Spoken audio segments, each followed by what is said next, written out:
Fishing rights on the BC coast and the question of who has priority and for what species of salmon and who could be left out is a simmering controversy that's promising to get even more heated in the coming weeks.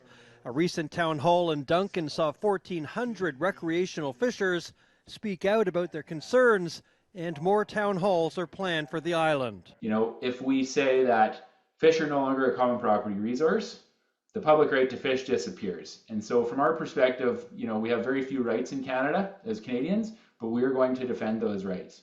It all stems from a Fisheries and Oceans Canada discussion paper that proposes changes to the West Coast Salmon Allocation Policy, potentially reducing the recreational sector's priority for Chinook and coho, aiming to align with legal rulings prioritizing First Nations food, social, and ceremonial fisheries. But the president of the Nuu-Chah-Nulth Tribal Council, which represents 14 First Nations on the island, says it's facing racism for just trying to assert its rights as granted by the Canadian courts. They had the protest rally in Duncan, and there were some pretty ugly things said there.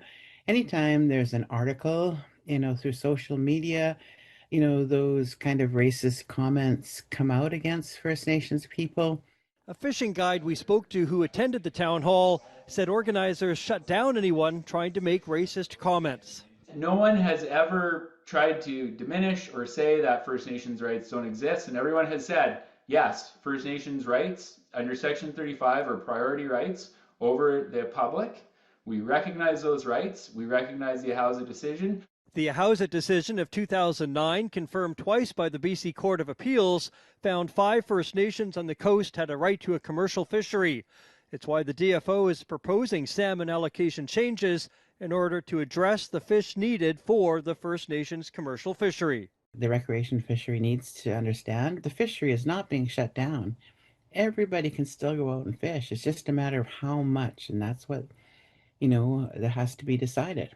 The DFO says the Salmon Allocation Policy outlines the principles used for sharing allowable harvest of Pacific salmon between First Nations, the recreational sector, and the commercial sector, and that current commercial and recreational allocation policies remain in effect. Adding discussions on this topic continue.